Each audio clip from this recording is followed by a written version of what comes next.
Truthfully, this video was originally meant to open on some long-winded admission of my love for RPGs as a genre, and how I've become invested in, inspired, and even disillusioned by various series over the years that by some twist of fate led me to the topic in question. But frankly, that wouldn't be at all representative of what has occurred to me over the past year. So allow me to put this in the only way I feel comfortable.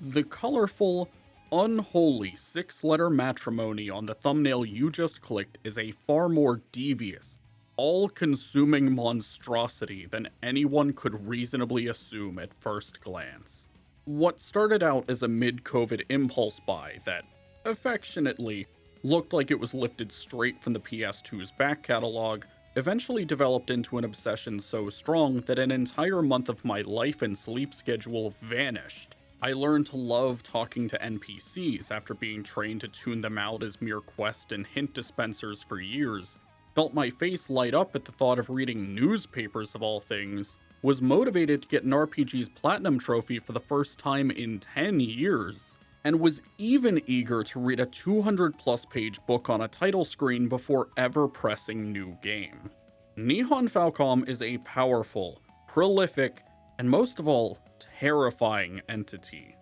But perhaps most terrifying of all is how effortlessly one of its core franchises usurped one of my childhood favorites for a spot on the shared first place throne alongside Xenoblade, with only a fraction of the budget and scope.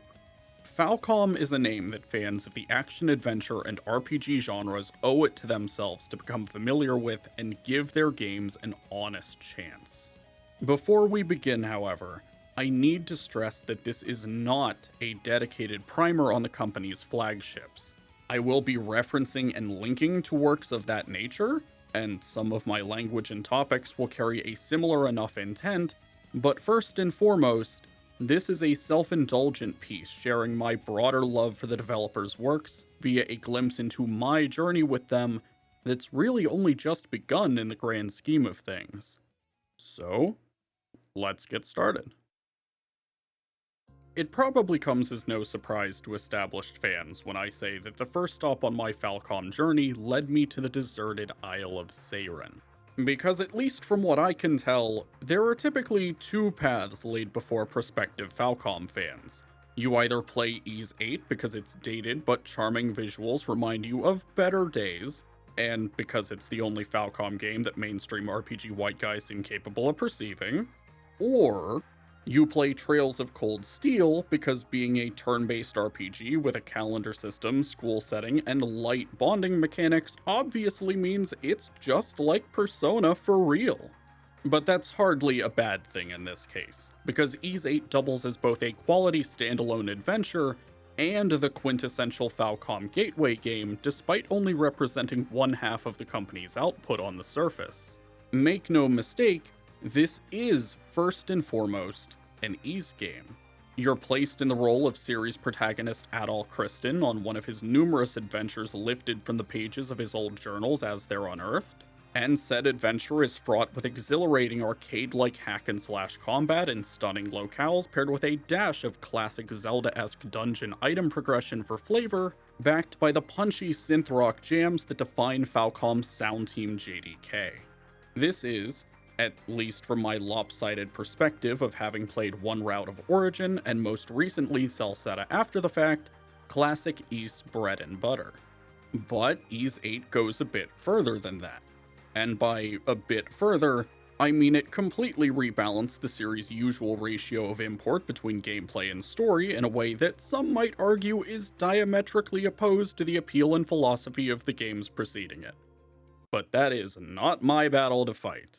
Ys stories prior to 8, as far as I can tell, are seen as serviceable tales told well with decent casts that serve the explicit purpose of letting Adol run around in a new, cool civilization for him to explore, fight in, and save, while satiating his fervent curiosity for the wider world. Whether you're bumping into enemies at just the right angle, mowing through rooms at breakneck speeds to maintain buffs, or juggling a weapon triangle, perfect dodge, and blocking mechanics, it's little wonder that Ys was one of the progenitors of the action RPG back in the day.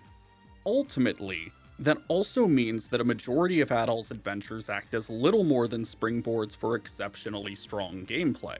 That's hardly a problem in my case, I am a Battle Network fan after all, but Lacrimosa of Dana is most certainly not that kind of game. You're encouraged to speak with every passenger aboard the ship Adol is sailing on well before you hit your tutorial fight, and your ability to explore Seiren is contingent on engaging with the castaways you're tasked with rescuing throughout your island-trotting escapades, and developing the makeshift village he and the other inhabitants will come to consider a second home. Each castaway is a fleshed-out individual with their own background in the larger world prior to arriving on the island, that on paper shouldn't mean much given how far from civilization the isle is, but shines through nonetheless in how they contribute to the village's continued survival. The vast majority of them aren't playable, but the way everyone develops and constantly has new things to say over the course of the game makes them feel just as important as the rare few who join Adol in the field. Even the occasional, and often inopportune timed raid battles to defend the village aid in selling the world being presented and your ties to the villagers. Monsters aren't going to care that you're gallivanting away from home when they choose to attack, and while most raids are technically optional, it just wouldn't feel right to leave the villagers to fend for themselves when they're the reason you're able to extend your search as far as you do. When you need help clearing a path, they come running. So when they need help defending the place you always have to return to, you come running. It's as simple as that. Ys VIII goes to great lengths to sell you on the fantasy of being stranded on a deserted island and working from effectively nothing to claw your way to freedom, while making the most of this new setting and the ever-mounting mysteries that lie within. And irrespective of what that increased emphasis on side questing and NPC dialogue does to the game's runtime compared to prior outings, it more than achieves its goal. Even in spite of some rather prominent budgetary constraints? Look, I already made the PS2 game comment earlier, but in case it wasn't abundantly clear, allow me to speak in Sonic terms. Falcom had a rough transition into full 3D. Granted, that's mainly a result of the company being relatively small and not exactly being well versed in developing for anything that isn't a Sony handheld or PC until 2017, and credit where it's due, once they hit their stride with Cold Steel 3 and Ys IX, things only ramped up visually from there, to the point that the likes of Ys X and Trails Through Daybreak look just as good, if not better than most of their competition just by weaponizing a strong art style and decent lighting. However, the ways in which those constraints rear their heads doesn't stop at visuals. While the music and general audio design for Falcom games is consistently strong, the way in which their games stretch dollars and yen as thin as humanly possible in regards to voice work is perhaps the most egregious example. Ys VIII lays its VO ground rules fairly early on. Playable characters will be voiced frequently based on the importance of the current scene, whereas NPCs are voiced almost exclusively during the beginning of their respective introductions before swiftly being muted for the remainder. And in a remarkably smart attention to detail, every support callout in raid battles is fully voiced, so you can keep your eyes locked on the minimap and waves of enemies rather than brief text boxes. Though even after the shift in story focus from 8 onward, Ys is still much better positioned to receive a sizable and consistent amount of voiceover due to it just not having as much dialogue on average as its turn-based younger brother, one that often borders on and excels at being more of a visual novel with RPG elements rather than the alternative. Trails is far less consistent across the board, with the earliest entries only really having voiced battle callouts and victory quotes, and the later outings falling more or less in line with Ys outside of the fact that Trails games often have a lot more runtime to spread that budget across, which can make the problem feel larger than it actually is. The only noticeable caveat to this is found, ironically enough, with 2 of the series' main characters. The Japanese VAs for Rin and Van, Koki Uchiyama and Daisuke Ono, are, as you can probably infer if you're at all familiar with their prior works, not exactly cheap to cast. So despite having such big names attached to them, It's not uncommon to enter a scene where nearly every participant is fully or at least partially voiced, except the main character. Something that Ys sidesteps by having Adol be a pseudo-silent protagonist whose personality is instead injected into dialogue options that shine a light on his wanderlust and allude to his previous journeys. This probably won't detract from most people's experiences, especially if you're just used to playing older games where voice work wasn't a priority or possibility, but in general, Falcom games are best enjoyed if you already like, or are willing to learn to like, reading. I realize it might seem like I'm jumping the gun a bit here, but I feel it's important to recognize just how much of Falcom's DNA is truly laced throughout this one game. Barring the obvious lack of turn-based combat, everything from the blood-pumping action and exploration of Ys to a condensed showcase of the extensive character writing that breathes life into worlds stemming from Trails is on display here. And as one of the company's PlayStation Vita outings, it also rides a fine line that sets an expectation that while Falcom games are aggressively budgeted, the overwhelming strengths of each series paired with strong art direction and the phenomenal quality of their compositions overshadow those limitations. Ys in general is just a perfect vehicle to peddle Falcom's wider skill set because of how the games handle continuity. While every entry is set in the same timeline and world, they're mostly standalone journeys plucked from whatever point in Adol's life the writers want to explore. The two latest entries, Ys IX and X, being a prime example of this, with the former placing him at 24 and the latter when he's only 17 and just barely begun his travels. It is far easier to hop in and out of an Ys game to get a crash course in Falcom culture, and I have to wonder if this blending of elements from across their works was implemented for this very reason. After all, I didn't start playing Trails until a few years later, but between Sound Team JDK's music and various cutscenes from later Cold Steel entries cropping up in my YouTube suggestions, and the company's consistent output keeping their name ever present in the back of my head, all it took was the urge for a classic-feeling RPG, the knowledge of Falcom's name with one good experience attached, and an eShop sale for me to plunge into a lion's den that, frankly, I don't see myself ever wanting to leave. If this is how they want to try and hook new people on their 40-plus-year-old library, I say let them. I can't personally provide much guidance on where to ease into Ys outside of obviously 8, and also Origin if you're looking for something shorter, but the Kiseki Nut has an excellent video overviewing every entry prior to 10, and Digital Emelas has a lengthy article pitching the series as well as several play orders based on what you're looking for. I know that might come off as a bit half-hearted, but the fact of the matter is while Ys is what got me into following Falcom, and I'm just as willing to play Ys games as I am their other output, it's not the reason I've become so enthralled with them. The Legend of Heroes, more commonly known as Kiseki or Trails, is a truly special series. A legacy of now 13 turn-based RPGs and counting that follows the paths carved by heroes across entire nations in one cohesive, tight-knit world, Trails is a masterclass in crafting a detailed, dense, living, breathing fictional setting that makes you want to experience and learn as much as you possibly can about it. When I said that the writing of Castaway Village's residents was only a condensed taste test of what to expect from Trails, I meant that. Where Ys VIII is condensed to a couple dozen castaways in a single village, each multi-game long Trails arc offers that volume of active people and lived-in vibes to every major town and city you visit in an entire country or city-state. And ironically enough, the number one contributing factor to why these people and places feel so alive is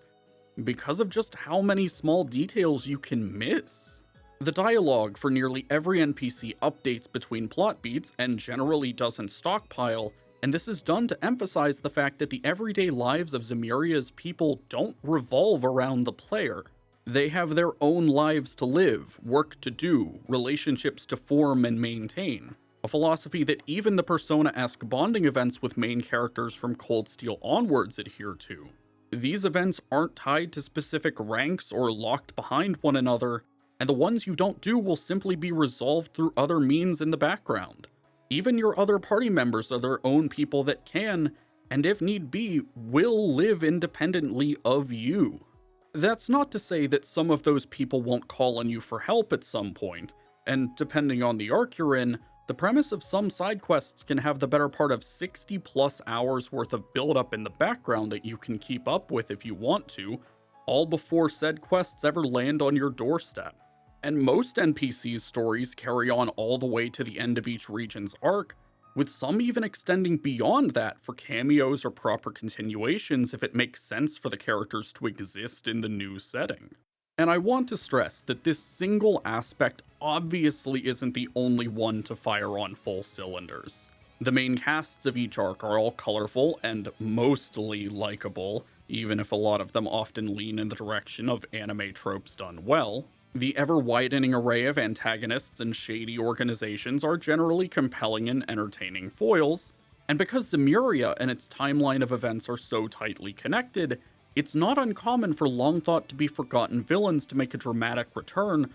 or for core cast members from prior arcs to swoop in and fill supporting roles at a later point in their lives. The A-plots of every arc and how they build on top of one another as the focus shifts across the continent hit some of the highest highs of any series I've ever played, despite spoiling myself on numerous plot points from the Cold Steel games. And at least when speaking on the originals, the combat naturally evolves from basic turn-based RPG fare with light SRPG elements and a quirky means of acquiring spells, into most recently a phenomenal action turn-based hybrid system that lets you swap between the two on a dime, and should sound remarkably similar to a certain Atlas Game of the Year contender you might have played that was released 3 years after the fact. In fact, the gradual evolution of the series' combat, presentation, and even the platforms they were developed for and the short release windows in Japan can, at times, resemble a means of conveying the speed at which this world develops. One of the most prominent milestones in the continent's history that's touched on as early as Sky First Chapter's opening act is the Orbal Revolution, Zemuria's Magitech-themed equivalent to the Industrial Revolution on a much shorter timetable. This is the kind of series that will spotlight airships as the most cutting-edge innovation in a relatively rustic and old-fashioned Fantasy Kingdom 1 arc, only to then casually throw basic cell phones, vending machines, and game development at you at a cultural and economic melting pot, canonically only a few months after the fact in the next. Said technological upheaval isn't always the number one focus of the larger plot, but its effects are almost always rippling just beneath the surface, and is often one of the key factors that makes Zemuria feel more grounded alongside our own world. The reason I emphasize the importance of Trail's world building over its other boons is because, simply put, those strengths aren't exclusive to Trail's. Xenoblade, Kingdom Hearts, Tales of, Megaten, Persona, and at the risk of dumpstering what little credibility I ever had to begin with, even a FOMO-driven, casino-shaped prison from hell like Genshin Impact excel in more or less all of these aspects to varying degrees. Other franchises can confidently say they have most of, if not all of those things, but very few can claim to have such an obsession with wanting its world to feel alive and have the drive to make that wanton delusion into a reality, in a way I'd wager most writers or developers wouldn't be willing to risk, no less. Making so much of this minute window dressing missable runs the risk of completionists ripping their hair out, or casual players skimming over it all to roll credits ASAP and move on to the next big thing on the release calendar, all the while cluelessly wondering why people like me make such a big deal out of it. But in spite of it all, Trails has continued to stick to its guns and relentlessly push forward for the sake of the audience it's always aimed to please, while continuing to refine itself for 20 years. And that's a level of dedication I can respect, all the while doing so on a scale that still allows the series to progress at a consistent and reasonable pace of consumption for a species that lives for roughly 70 to 80 years, which is becoming increasingly rare in an industry where expansive games with untenable scopes and unsustainable budgets are sadly becoming the norm. All that being said, I'm not so naive as to think that the decisions shaping the series don't come with some degree of baggage that can make the process of getting your foot in the door less than ideal. The first caveat that you might have already intuited from my passing remarks on their runtimes and density is that Trails is not simply another slow burn series. It may as well be the textbook definition of the phrase. This is felt most prominently in the opening game of each arc, since they have to establish a new main cast to follow, lay the groundwork for the new region the bulk of the arc will be set in, and tie back into the wider narrative in the cases of Zero, Cold Steel 1, and Daybreak 1. Once you're over the initial hump, the series is pretty masterful at keeping people hooked, if my 500 plus hour romp across all 5 Erebonia games in a month is any indication. But it's definitely the one element you'll need to adjust your expectations for going in. These people have a story to tell, and to the chagrin of some and applause of others, they're prepared to spend as much time as they feel necessary to do so. There's a reason why longtime fans only half-jokingly refer to Sky First Chapter as a 40-hour prologue, and my prior quip about Trails looking vaguely visual novel-shaped compared to your average JRPG was quite literal. The other snag is technically twofold if you're looking to split hairs, but I feel that the two are connected enough that tackling them together is more appropriate. That being the matter of where to start the series, and by extension, platform availability. By all accounts, the ideal starting point on your Trails journey based solely on release order will be The Legend of Heroes Trails in the Sky First Chapter. It is the first entry to be released and takes place at the earliest point in the timeline, so barring external factors, this should be a no-brainer. Except that at the time of recording, the only ways to experience Sky FC is on PSP with a significantly worse English translation, or on Steam. So if you have any hangups about gaming on PC, you simply can't play the entire first arc of the series. If I were writing this prior to 2024, this would be the part where I freefall into the Trails starting point discourse that rears its head every time someone even vaguely suggests starting at a point other than Sky to be inclusive to console-only players. However, we do in fact exist in the year 2024 at the time of writing, so that paradigm has thankfully shifted. A full 3D remake of Sky FC is slated for a simultaneous fall 2025 release for every platform that matters, and I struggle to find the precise words to describe just how immaculate it's looking to be. Screen transitions between overworld and town seem to have been completely done away with, it's confirmed to be getting a proper English dub, and mechanics from across the later arcs, from Cold Steel's link attacks to more or less all of Daybreak's turn-based action hybrid system, are being piled on to make Sky First Remake as representative of the series as it can be. If you're willing to hold out for a bit for the ideal starting point, or just want to prioritize the litany of other games at our fingertips within the first quarter of 2025, then waiting for Sky First Remake is probably your best course of action, and the one I'd personally recommend. It will by far be the simplest way to get into the series, and it being so late in the year should also give everyone a chance to recover from not only the games we know about so far, but also whatever the fuck Nintendo has lined up for the Switch 2's launch to light everyone's wallets on fire. But if my impassioned ravings have somehow sparked your interest enough that waiting the better part of a year isn't in the cards, I will offer you 2 resources in an attempt to alleviate the process. The first is a set of slides made with all the grace of a dying swan by yours truly, showing the availability of the series in release order across all major platforms. With Steam coming out on top by sporting every entry, PS4 and 5 offering everything but Sky, and Switch unfortunately lacking Cold Steel 1 and 2 in addition to Sky despite having ports in Japan that just haven't been localized due to the series being split across 3 different publishers and counting. The Switch versions of the post-PS4 entries also run significantly worse compared to other platforms, but I'm all but convinced that the Switch 2 will be able to at least iron out the frame dips and dynamic resolution into something more digestible if that's something you want to consider. The other resource I have for you is, funny enough, another video. Luxin, a very prominent Xeno content creator, put out an extensive primer on Trails a few years back when Daybreak 1 dropped in Japan that goes over a lot of what I've talked about in excruciating detail, including play orders based on platform and the pros and cons of each. Though, fair warning, While I love this video to death and think it's an excellent place to get your footing, Luxin goes into a lot more detail regarding the setting and general events of each arc that I chose to leave out in the hopes of letting you learn as you play, barring light visual spoilers from footage. So if what you've seen and heard here was enough to pique your interest, you might consider holding off on watching it, but if you feel I was too vague and want a bit more background, then I can't recommend it enough once you're done here. Criminally underrated doesn't even begin to describe this series, so frankly I'm not especially concerned with who convinces you to give it a shot, just that you get to that point at all.